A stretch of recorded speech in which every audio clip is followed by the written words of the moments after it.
చాలా పేదరికం పోయింది. కానీ అధికారం ఇచ్చిన పేద ప్రజల బతుకులు మాత్రం అలానే ఉంది. అది కాకుండా మన కేంద్ర రాష్ట్ర ప్రభుత్వాలు తీసుకున్న నిర్ణయాలు మన ఆదివాసులకు వ్యతిరేకంగా ఉన్నది. దానివలన మన అభివృద్ధి రోజు రోజు వెనక్కి వెళ్తుంది. ఇందులో భాగంగా మన ఆ రోజు నేను ఎమ్మెల్యే కాకముందే బహుజన సమాజ్ పార్టీ కన్వీనర్గా ఉన్నప్పుడు ఆ రోజు తెలుగుదేశం ప్రభుత్వం అధికారంలో ఉంది. చంద్రబాబు నాయుడు ముఖ్యమంత్రిగా ఉన్నారు. అప్పటికే 270 జీవో తరఫున ద్వారా మనం ఉద్యోగాలు చేయాలి కదా. ఆ జీవో రద్దు చేసి ఈ ప్రాంతాల్లో మైదాన ప్రాంతానికి చెందినటువంటి వాళ్ళకి ఇక్కడ ఉపాధ్యాయులు ఇవ్వడం వల్ల ఇది రాజ్యాంగ విరుద్ధమని చెప్పి నేను హైకోర్టులో ఛాలెంజ్ చేస్తే నెంబర్ 1 జీవో వచ్చింది. జీవో కూడా ఈరోజు ప్రభుత్వం మరి సుప్రీంకోర్టు దాన్ని అడ్డుపడింది. చాలామంది మన ఆదివాసీ సంఘాలు, చాలామంది మిత్రులు ఆందోళన చేస్తున్నారు, ఉద్యమాలు చేస్తున్నారు, పోరాటం చేస్తున్నారు. కానీ పోరాటం చేయవలసిన స్థాయిలో పోరాడవలసినటువంటి పద్ధతిలో ఆ పోరాటం నడవకపోవడం వలన నాకు న్యాయస్థానాలు కానీ ప్రభుత్వాలు కానీ ఖాతరు చేసే పరిస్థితులు లేదు. ఇంకొన్ని న్యాయస్థానాలు కూడా ప్రజల యొక్క ఒత్తిడి దృష్టిలో పెట్టుకుని తీర్పులు ఇస్తున్నది. మన రకమైన ఒత్తిడి తీసుకుంటే మరి ఆ విధంగా ఉద్యమం విడిచి ఉంటే కొంతవరకు ఆ న్యాయస్థానాలు కూడా మన భవిష్యత్తు కోసం మా విద్యార్థుల యొక్క భవిష్యత్తు విషయంలో, వాళ్ళ ఉద్యోగుల విషయంలో ఆలోచించి ఉండేది. మరి జరగలేదు. అదేవిధంగా మన డెవలప్మెంట్ కోసం ఐటీడీఏలు పెట్టారు, ఈసీసీలు పెట్టారు. ఇవంతా నిర్వయమైపోయింది. ఆ సమస్య మీద మనం మాట్లాడాలి. కానీ కేంద్ర రాష్ట్ర ప్రభుత్వాలు ఇవ్వవలసిన చట్టపరంగా మనకి ఇవ్వాల్సిన నిధులు ఇవ్వడం లేదు. మేము ఆ రోజు ఎమ్మెల్యే ఉన్నప్పుడు అసెంబ్లీలో చేసినటువంటి ఉద్యమం వలన, ప్రభుత్వం మీద తీసుకొచ్చినటువంటి ఒత్తిడి వలన మనకు ఎస్సీ సప్లాన్ని ఇవ్వడం జరిగింది.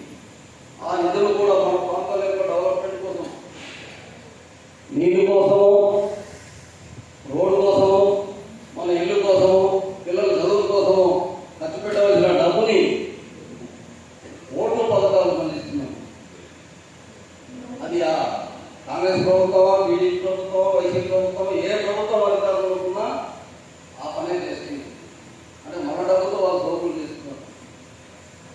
మరి ఆ రకంగా ఇలాంటి సమస్యల మీద ఈరోజు మనం చర్చించుకొని మనం ఒక ఎజెండా అనేటువంటి తయారు చేసుకుని దానికి అనుగుణంగా మన all India Bahujan Samaj party తరఫున ఆ ప్రభుత్వం మీద ఒత్తిడి తీసుకురావాలనేటువంటి ఉద్దేశంతో ఈరోజు ఈ సదస్సుని ఏర్పాటు చేయడం జరిగింది.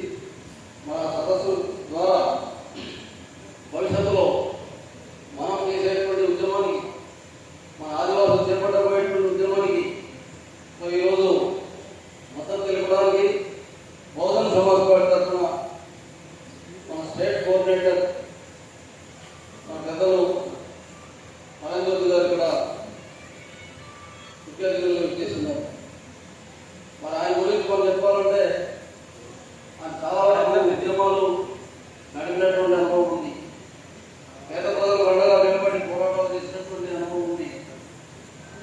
అందులో మన బహుజన సమాజ్ పార్టీ రాష్ట్ర అధ్యక్షులుగా మరి ఆయన చేసినటువంటి పనితీరు, నడిపినటువంటి పార్టీ నడిపినటువంటి పద్ధతి, ఆ పట్టుదల, నిజాయితీ మనం గమనించినట్లయితే మరి చాలా మంది రాష్ట్రంలో పార్టీ అధికారం రావడానికి అవకాశం ఉంటుందని చెప్పి భావించాం. కానీ కేంద్ర నాయకత్వం నిర్ణయం బాబాసాహెబ్ ఉద్యమం ముందుకు వెళ్ళడానికి ఆటంకంగా ఉన్నది. ఈ ఉద్యమం బలపడడానికి అవకాశం లేదు అని భావించిన తర్వాత మరి ఆయన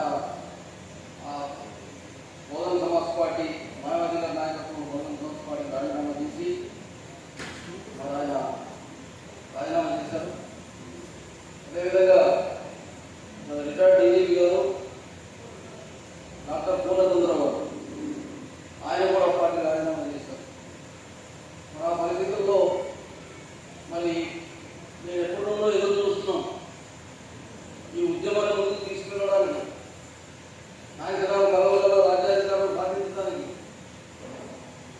మనకు పనిచేసే నాయకులు కావాలి. నాయకురావు గారు పని విధానాలు కట్టుబడి పనిచేసే వాళ్ళు కావాలి, త్యాగంతో పనిచేసే వాళ్ళు కావాలి, నిజాయితీగా పనిచేసే వాళ్ళు కావాలి అని ఎదురు చూశాను.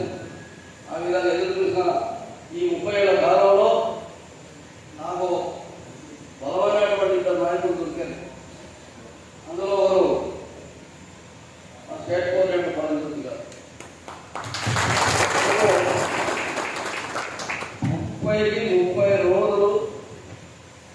30 రోజులు సమయం అంతా కూడా ఉద్యమాన్ని కేటాయించినటువంటి మొదటి వ్యక్తిని నేను 30 సంవత్సరాలు చూశాను. అంతవరకు నాకు ఏ నాయకుడు నాకు కనిపించలేదు. అందువల్లే ఆ ప్రాంతంలో ఫలితం రాలేదు. ఇక్కడ కాంచనాలలో పని విధానంలో పనిచేశాను కాబట్టి ఈ ప్రాంతానికి ప్రత్యేకమైన గుర్తింపు వచ్చింది. ఆ గుర్తింపు ఇచ్చారు మీరు. ఆ గుర్తింపు ఏది, ఏ విధంగా గుర్తింపు వచ్చింది? మన సౌత్ ఇండియా అమ్మాయి గుర్తింపు, దక్షిణ భారతదేశంలోనే మనం గుర్తింపు ఇచ్చినటువంటి రోజు సంవత్సరం ఏది? 2004 ఎమ్మెల్యేలను గెలిపించి మీరు అసెంబ్లీకి పంపించిన సంవత్సరం. మన ఆ గుర్తింపుతోనే మళ్ళీ ఇంకో గుర్తింపు కూడా మనకు వచ్చింది. All India Bahujan Samaj party తరఫున నన్ను రాష్ట్ర అధ్యక్ష పదవిలో నియమించినటువంటి సందర్భం అది. ఏ రాజకీయ పార్టీ కూడా ఆయన ఎంతటి గొప్పవాడైనా డబ్బున్నోడైనా ఆదివాసులకి మిగతా పార్టీలో అక్కడ స్థానం ఉండదు, సరైనటువంటి ప్రాధాన్యత ఉండదు, నిర్ణయాలతో సంబంధాలు ఉండవు. కానీ ఈ పార్టీలో మనకి ఈ స్థానం ఎందుకు దక్కింది అంటే ఇది ఎవరి పార్టీది? పేదల్ని దేశంలో అధికారంలో నడిపించడానికి పార్టీ. మనమందరం ఆదివాసులందరూ పేదలు కాబట్టి మన పేదవాళ్ళని మనం అధికారంలో తీసుకువెళ్ళాలనుకుంటే పేదవర్గాల వాళ్ళకి మనం ప్రాధాన్యత ఇచ్చే రాజకీయ పార్టీ కూడా ఉండాలి. ఆ విధంగా మన పేదవాళ్ళని మనం అధికారంలో పంపాలంటే మనం ఎమ్మెల్యేలుగా ఎంపీలుగా మనం అసెంబ్లీ పార్లమెంట్ పంపించగలగాలి. మరి అది ఆ రకంగా పేదవాళ్ళని చట్టసభలో పంపించగలిగేటువంటి ఒకే ఒక రాజకీయ పార్టీ ఇది all India Bahujan Samaj party ఒకటే. అందుకని ఇక్కడ 2 రకాల మన ఎజెండా అంశాలు ముఖ్యమైనది. ఒకటి సామాజిక ఉద్యమాలు, ఆ తర్వాత రాజాధికార ఉద్యమాలు. సామాజిక ఉద్యమాల ద్వారా మన సమస్యలు పరిష్కారం చేసుకుంటూనే ఆ తర్వాత రాజాధికార ఉద్యమం వైపు ఈ ప్రజల్ని మనం నడిపించాలి, రాజాధికారం వైపు వీళ్ళందరినీ వాళ్ళ యొక్క ఆలోచనలు మళ్లించాలనేటువంటి ఒక బలమైనటువంటి ఒక లక్ష్యంతో మరి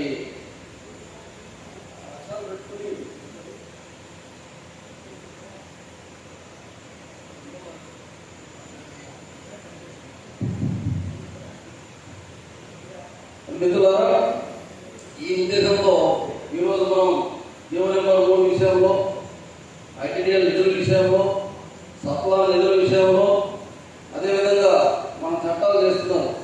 పీసా చట్టం చేశారు. పీసా చట్టం అయితే చేశారు కానీ చట్టంలోనే ఉండిపోయింది. ఆ చట్టాలు అమలు జరిగే పరిస్థితి లేదు. అధికారులు కూడా దాని మీద వాళ్ళ చొరవ చూపే పరిస్థితి లేదు. కాబట్టి ఆ చట్టాలు అమలు చేసుకోవాల్సినటువంటి బాధ్యత కూడా మనదే.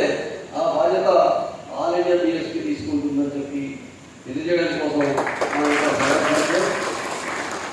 అందులో మరి నేను అధ్యక్షుడి దుర్గంలో భాగంగా కొన్ని విషయాలు ఉంచడం జరిగింది. ఇప్పుడు మన అతిథులు మాట్లాడిన తర్వాత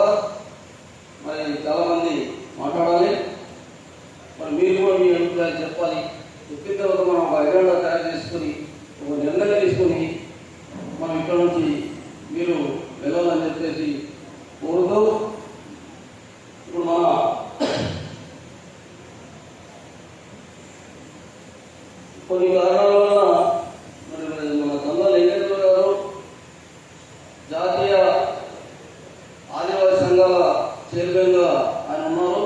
ఆయన కూడా రావాల్సింది, ఏదో కొన్ని అనివార్య కారణంగా రాలేకపోయారు. అదేవిధంగా డీపీజీ గారు పూర్ణచంద్రరావు గారు రావాలి, ఇంకా వస్తున్నామని చెప్పేసి అన్నారు. బహుశా వస్తే మధ్యలో జాయిన్ అవుతారు. మరి ఈలోగా ఈ సమావేశాన్ని ఉద్దేశించి ఒక 5 నిమిషాలు మాట్లాడాలని చెప్పి ఏఐబిఎస్పి రాష్ట్ర కార్యదర్శి, అదేవిధంగా గిరిజన సమన్వయ కమిటీ రాష్ట్ర కన్వీనర్ అయినటువంటి పేరం సత్యం గారిని ఈ సభను ఉద్దేశించి 5 నిమిషాలు మాట్లాడాలని